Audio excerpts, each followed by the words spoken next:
നമസ്കാരം. ഞാൻ നിങ്ങൾക്ക് ഇവിടെ പരിചയപ്പെടുത്താൻ പോകുന്നത് മുരിങ്ങ കൃഷിയെ പറ്റിയിട്ടാണ്. നിങ്ങൾ സാധാരണ വീടുകളിലൊക്കെ മുരിങ്ങയൊക്കെ സാധാരണ ഉള്ളതാണ്. പക്ഷേ ഇതിപ്പോൾ ഒരു പ്രത്യേകത എന്താണെന്ന് വെച്ചാൽ ഇത് കൃഷിയായിട്ട് ചെയ്യുന്നതാണ് ഇപ്പോൾ ഞാൻ കാണിക്കാൻ പോകുന്നത്. ഇത് കണ്ട ഇവിടെ ഫുള്ളത്തിൻ്റെ തോട്ടമാണ്. എന്ന് പറഞ്ഞാൽ നമുക്ക് സാധാരണ നമ്മൾ വീട്ടിൽ ചെയ്യണ പോലെ നമ്മൾ വീട്ടിലിങ്ങനെ ഒരു കമ്പ് ഇട്ട് കഴിഞ്ഞാൽ നമ്മളൊന്നും ചെയ്യില്ല. അത് വലിയ മരമായിട്ട് നമുക്ക് പറിക്കാനും പറ്റില്ല. അതുപോലെ കാറ്റും മഴയൊക്കെ വരുമ്പോൾ അത് ഒടിഞ്ഞു പോകും. ഇതങ്ങനെയല്ല. ഇത് കണ്ട ചെറിയ കമ്പ് കണ്ടിട്ട് ഇത് 6 മാസം കഴിഞ്ഞാൽ ഇത് പ്രൂൺ ചെയ്യും. അങ്ങനെ കട്ട് ചെയ്തിട്ടാണ് ഇത് ഇതുപോലെ ആക്കി എടുക്കുന്നത്. ബുഷ് പോലെ ആക്കി എടുത്തിട്ടാണ് കേട്ടോ. നിറയെ ഉണ്ടായിട്ടുണ്ട്. ഇതിൽ ഞാൻ പറഞ്ഞപ്പോൾ ഇതിൽ വളങ്ങളൊക്കെ ചെയ്യുന്നുണ്ട്. പിന്നെ കൂടുന്ന സമയത്ത് ഇതിൽ മരുന്നടിക്കുന്നുണ്ടെന്നാണ് ഇവിടെ ചോദിച്ചത്. അപ്പോൾ എനിക്കറിയാൻ കഴിഞ്ഞത്. ഇത് കണ്ടോ, അതിലൊക്കെ നല്ല ഗ്രോത്തിലുണ്ടായിരിക്കണല്ല.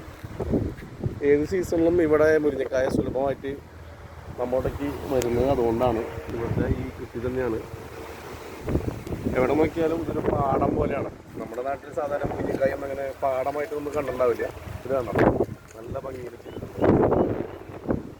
അപ്പം ഇതുപോലെ നമുക്ക് ചെറുതായിട്ട് കട്ട് ചെയ്യുകയാണെങ്കിൽ നമുക്ക് നമ്മുടെ വീട്ടിൽ ഇതുപോലെ തന്നെ ഉണ്ടാവും. അപ്പോൾ നമ്മളെന്താ ചെയ്യുന്നത്, ചെറിയ കമ്പ് ഇട്ടിട്ട് അതങ്ങനെ വലിയൊരു മരമായിട്ട് വളർത്തല്ല ചെയ്യുന്നത്. ഇതുപോലെ കട്ട് ചെയ്തിട്ട് ബുഷ് പോലെ ആക്കി നിർത്തിയെങ്കിൽ നമുക്ക് പൊട്ടിക്കാനും എളുപ്പമാണ്. ഒരുപാട് കായും ഫലങ്ങളും കിട്ടും. അപ്പോൾ എല്ലാവർക്കും ഇഷ്ടമായിട്ടുണ്ടെങ്കിൽ ലൈക്ക് ചെയ്യുക, സബ്സ്ക്രൈബ് ചെയ്യുക. Thank you.